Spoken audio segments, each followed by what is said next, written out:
আসসালামু আলাইকুম। রান্নাঘর থেকে সবাইকে স্বাগতম। আশা করি সবাই অনেক অনেক ভালো আছেন। আজকে আরেকটা ভিডিও নিয়ে চলে আসলাম আপনাদের সাথে শেয়ার করার জন্য। আজকে আমি রান্না করব আলুর ঘাটি। আমার দুই মেয়ে আসলে অনেক দিন ধরে বলতেছিল ওরা এই আলুর ঘাটি খাবে পুরি দিয়ে। তো সেটা আজকে আমি রান্না করব। তো আমি কিভাবে রান্না করেছি অবশ্যই প্রথম থেকে শেষ পর্যন্ত দেখবেন। আজকে আমি আলুর ঘাটি রান্না করেছি। প্রথমত কিছু আলু সেদ্ধ করে নিয়েছি। এখানে 5 থেকে 6টা আলু নিয়েছি। সেটা সেদ্ধ করে একটু করে নিয়েছি, ভেঙে নিয়েছি। তবে আমি একদম সফট করে নেই, কারণ আমি একটু আস্তে আস্তে রাখবো, কারণ পুরি দিয়ে খাবে বাচ্চারা, যেন সুন্দরভাবে খেতে পারে। সেই জন্য আমি একদম ডালের মতো করে রান্নাটা করে নিই। তো আমি কিছু আস্ত রেখেছিলাম। এখন এখানে কিছু গরম মশলা, আমি একটা প্যানে পরিমাণ মতো তেল দিয়েছি, দিয়ে আমি কিছু গরম মশলা এখানে অ্যাড করে দিয়েছি।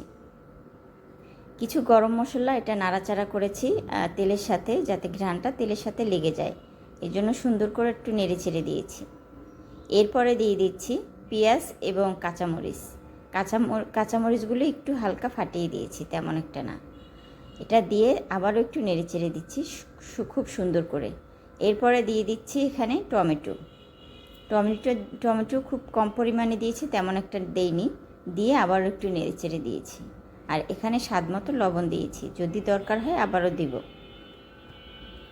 এখন দিয়ে দিচ্ছি এখানে গরম মশলার গুঁড়া দিচ্ছি 1 চামচ পরিমাণে, আর জিরা দিয়েছি আধা চামচ পরিমাণে। এখন দিয়ে দিচ্ছি হলুদের পরিমাণটা একটু কম দিয়েছি, 1.5 চামচ পরিমাণে হলুদ এবং মরিচ দিয়েছি। এখানে সামান্য সামান্য দিয়ে দিয়েছি, কারণ এতে হলুদ এবং মরিচের পরিমাণটা কম লাগবে। তো এখন আমি সুন্দরভাবে একটু কষিয়ে নিচ্ছি। তেলটা বের হওয়া পর্যন্ত আমি কিন্তু এটা সুন্দরভাবে কষিয়ে নিয়েছি। এখন আমি যে আলুটা রেখেছিলাম সিদ্ধ করে, ওটা এখানে অ্যাড করে দিয়েছি। দিয়ে একটু ভালোভাবে মশলার সাথে নেড়ে চেড়ে নিচ্ছি।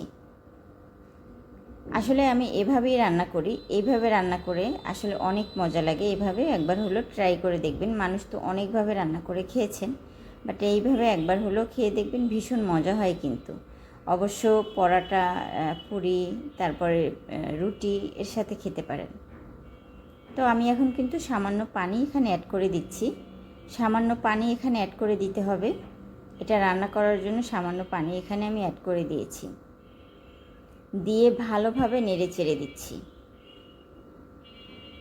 এটা কিন্তু বলক এসে গেছে, দেখতেই পাইতেছেন বলক এসে গেছে। আমি এই সাইডে আমি কিছু পেঁয়াজ আমি সেটা ভেজে নিচ্ছি, কারণ এটাও লাগবে এই রান্নাতে। তো আমার ভাজা কিন্তু অলরেডি হয়ে গেছে। এখন আমি দিয়ে দিচ্ছি এটা ঢেলে। ঢালতে গিয়ে একটু হাতে লেগেছিলো, এই জন্য পুরোটা দেখাইতে পারিনি। আর সাইডে একটা প্যানে আমি পরিমাণ মতো তেল দিয়েছি, আর 2টা ডিম ভেজে নিচ্ছি। ডিম দুটো এভাবে ভেজে নিতে হবে সুন্দর করে। তারপরে চামচের সাহায্যে আপনি হালকা করে আলতো হাতে এগুলো ভেঙে দিতে হবে।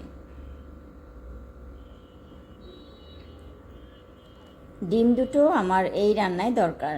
এই রান্নায় আমি 2টো ডিম দিব। তো ডিম দুটো আগে আমি সুন্দরভাবে ভেজে নিচ্ছি। যখন ভাজবো তখন অবশ্যই এগুলো চামচের সাহায্যে একটু ভেঙে ভেঙে দিতে হবে, কারণ রান্নার স্বাদটা বাড়ানোর জন্য এই বাগার দিয়েছি আমি, যে এরকম বাগার দিতে হবে। আর এরকম ডিম দুটো ভেঙে টুকরো টুকরো করে সেগুলো দিয়ে দিতে হবে। দেখবেন খাবারের স্বাদ দ্বিগুণ বেড়ে যাবে। তো যাই হোক, আমি কিন্তু সুন্দর করে এগুলো ভেঙে দিয়েছি, চামচের সাহায্যে টুকরো টুকরো করে নিয়েছি। এখন এগুলো আমি প্রায় ভাজা হয়ে গেছে, আমি ঢেলে দিব।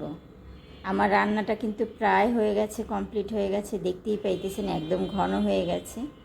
আসলে সামনাসামনি ভীষণ সুন্দর দেখাচ্ছে এবং মজা হবে, সেটা খুবই ভালো হবে। ডিমগুলো দিয়ে খুবই সুন্দরভাবে নেড়ে চেড়ে দিতে হবে। এখানে আমার আলুর ঘাটি কেমন হয়েছে আপনারা অবশ্যই আমাকে একটা লাইক বা একটা কমেন্ট করে জানাবেন। রান্নাটা অসাধারণ হয়েছে। আমি একটু চামচের সাহায্যে আপনাদের দেখানোর ট্রাই করতেছি।